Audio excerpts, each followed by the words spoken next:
Social media ತುಂಬಾ ವಿಡಿಯೋಗಳ ರಾಶಿಯೇ ಸಿಗುತ್ತೆ. ಸಿವಿಲ್ ಡ್ರೆಸ್ನಲ್ಲಿದ್ದ ಪೊಲೀಸರು ಲಾಠಿ ಬೀಸ್ತಾರೆ. ಕಾಕಿ ಡ್ರೆಸ್ ತೊಟ್ಟ ಪೊಲೀಸರು ಸ್ವತಃ ಕಾರಿನ ಗ್ಲಾಸ್ ಹೊಡಿತಾ ಇದ್ದಾರೆ ಎಂದು ವಿದ್ಯಾರ್ಥಿಗಳು ವಿಡಿಯೋ ಮಾಡಿ ಹೇಳ್ತಾ ಇದ್ದಾರೆ. ಮುಖ ಮುಚ್ಚಿದ ವ್ಯಕ್ತಿ ವಿದ್ಯಾರ್ಥಿಗಳಿಗೆ ಲಾಠಿಯಿಂದ ಹೊಡಿತಾ ಇದ್ದಾನೆ. ವಿದ್ಯಾರ್ಥಿಗಳಿಗೆ ನೆರವಾಗಲೆಂದು ಬಂದ ವೈದ್ಯರನ್ನು ಪೊಲೀಸರು ಬಿಟ್ಟಿಲ್ಲ. ಅವರು ಸಿಟ್ಟಿನಿಂದ ಇಂಕಿಲಾಬ್ ಜಿಂದಾಬಾದ್ ಎಂದು ಘೋಷಣೆ ಕೂಗಿ ತಮ್ಮ ಆಕ್ರೋಶ ವ್ಯಕ್ತಪಡಿಸುತ್ತಾರೆ. ಸಾಲು ಸಾಲು ವಿದ್ಯಾರ್ಥಿಗಳು ಗಾಯಗೊಂಡಿದ್ದಾರೆ, ನೋವಿನಿಂದ ಚೀರಾಡಿದ್ದಾರೆ.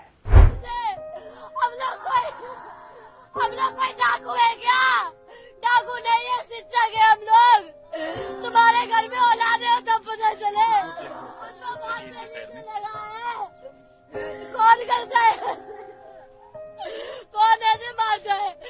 बहुत गंदी पुलिस है दिल्ली पुलिस. लड़कियां जांच करती है, लड़कियों को छूते हैं, लड़कियों को गाली देते हैं ये पुलिस.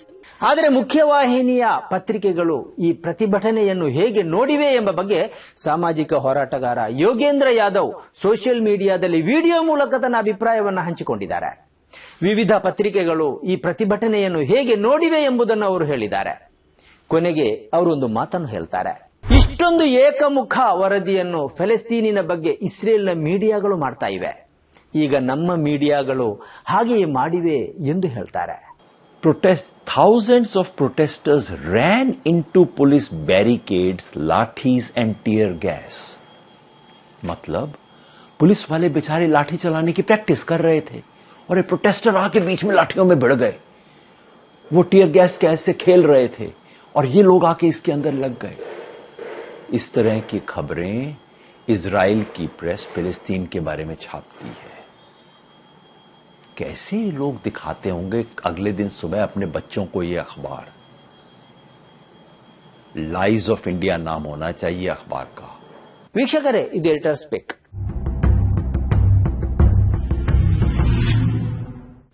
ಜುಲೈ 20 ಸೋಮವಾರದವರೆಗೆ ಅಥವಾ ಅದಕ್ಕಿಂತ ದಿನಗಳ ಮೊದಲು ಸೋನಂ ವಾಂಗ್ಚುಕ್ ಅವರನ್ನು ಬಲವಂತದಿಂದ ಆಸ್ಪತ್ರೆಗೆ ದಾಖಲಿಸುವವರೆಗೆ ವಿದ್ಯಾರ್ಥಿಗಳ ಪ್ರೊಟೆಸ್ಟ್ ಜಂತರ್ ಮಂತರ್ಗೆ ಮಾತ್ರ ಸೀಮಿತ ಆಗಿತ್ತು. ಆದರೆ ಪಾರ್ಲಿಮೆಂಟ್ ಚಲೋ ಈ ಪ್ರೊಟೆಸ್ಟ್ ಅನ್ನು ದೇಶಾದ್ಯಂತ ಹಬ್ಬಿಸಿಬಿಟ್ಟಿದೆ. ವಿಪಕ್ಷ ನಾಯಕ ರಾಹುಲ್ ಗಾಂಧಿಯಿಂದ ಹಿಡಿದು ಕಪಿಲ್ ಸಿಬಲ್ವರೆಗೆ, ಗೊಂಡಾದ ವಿದ್ಯಾರ್ಥಿಗಳಿಂದ ಹಿಡಿದು ಜನಸಾಮಾನ್ಯರವರೆಗೆ ಮತ್ತು ಕೇಜ್ರಿವಾಲ್ವರೆಗೆ ಎಲ್ಲರೂ ಕೇಂದ್ರ ಸರ್ಕಾರದ ವಿರುದ್ಧ ನಿಂತಿದ್ದಾರೆ. ಈವರೆಗೆ ಧರ್ಮೇಂದ್ರ ಪ್ರಧಾನ್ ಅವರ ರಾಜೀನಾಮೆಯನ್ನು ಮಾತ್ರ ಕೇಳಲಾಗ್ತಾ ಇತ್ತು. ಈಗ ಆಕ್ರೋಶ ಪ್ರಧಾನಿಯ ಕಡೆಗೆ ತಿರುಗಿದೆ. ಅವರ ರಾಜೀನಾಮೆಯನ್ನು ಕೇಳಲಾಗ್ತಾ ಇದೆ. This is Dharmendra Pradhan. He's an intermediary. Absolutely, he should resign. But Dharmendra Pradhan hasn't beaten up these students. Home Minister has. He should resign. And Home Minister reports to Prime Minister. He should resign. What is going on? ಆದ್ದರಿಂದಲೇ ಪ್ರಧಾನಿ ಈಗ ಬಾಯಿ ತೆರೆದಿದ್ದಾರೆ. ಪ್ರಶ್ನೆ ಪತ್ರಿಕೆ ಸೋರಿಕೆ ತಡೆಯುವುದು ರಾಷ್ಟ್ರೀಯ ಜವಾಬ್ದಾರಿ ಎಂದಿದ್ದಾರೆ. ಅಕ್ರಮದಲ್ಲಿ ಭಾಗಿಯಾದವರಿಗೆ ಕಠಿಣ ಶಿಕ್ಷೆ ವಿಧಿಸಬೇಕು ಎಂದು ಅವರು ಹೇಳಿದ್ದಾರೆ. ಇನ್ನೊಂದು ಕಡೆ ಬಿಜೆಪಿ ನಾಯಕ ಜೆಪಿ ನಡ್ಡಾ ಅವರು ಕಾಕ್ರೋಚ್ ಪಾರ್ಟಿಯ ವಿದ್ಯಾರ್ಥಿಗಳ ಜೊತೆ ಮಾತುಕತೆ ನಡೆಸಿದ್ದಾರೆ. ಧರ್ಮೇಂದ್ರ ಪ್ರಧಾನ್ ಅವರು ಗೃಹ ಸಚಿವ ಅಮಿತ್ ಶಾ ಅವರನ್ನು ಭೇಟಿಯಾಗಿದ್ದಾರೆ.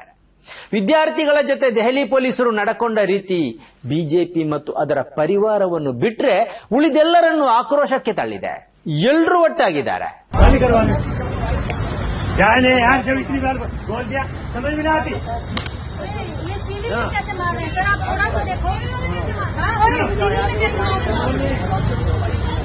ये आरएसएस का दल्ला हुआ एक नंबर का.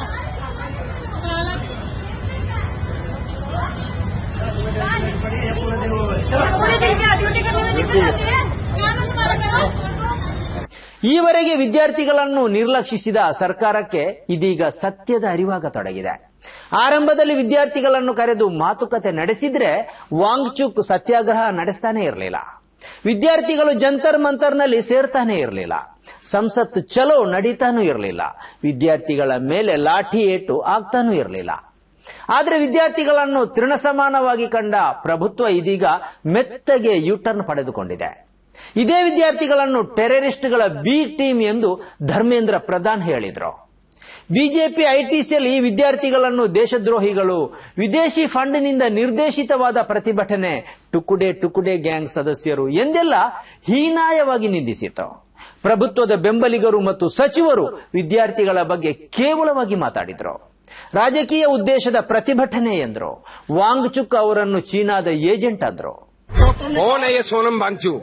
कौन है ये? एक शिक्षाविद है। कोई शिक्षाविद नहीं है, ये चाइना का एजेंट है।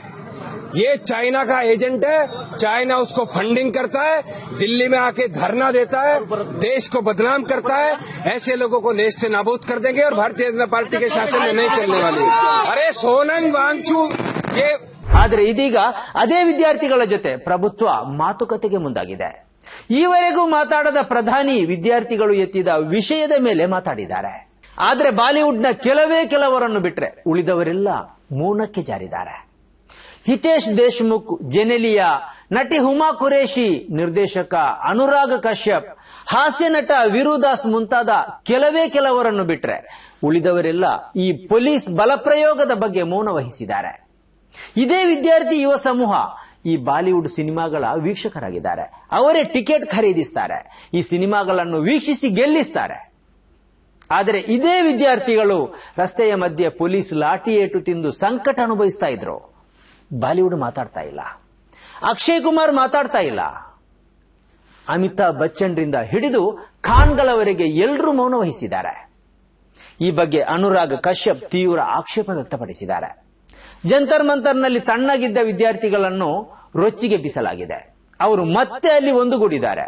ಅವರ ಮೇಲಾದ ದಾಳಿ ಮತ್ತು ಹಲ್ಲೆಗಳು ಭಾರತದ ಗಡಿಯನ್ನು ದಾಟಿ ವಿಶ್ವಕ್ಕೆ ವ್ಯಾಪಿಸಿದೆ. ವಿದ್ಯಾರ್ಥಿ ಪ್ರತಿಭಟನೆ ಈಗ ಪ್ರಭುತ್ವ ವಿರೋಧಿ ಜನಾಂದೋಲನವಾಗಿ ಮಾರ್ಪಟ್ಟಿದೆ.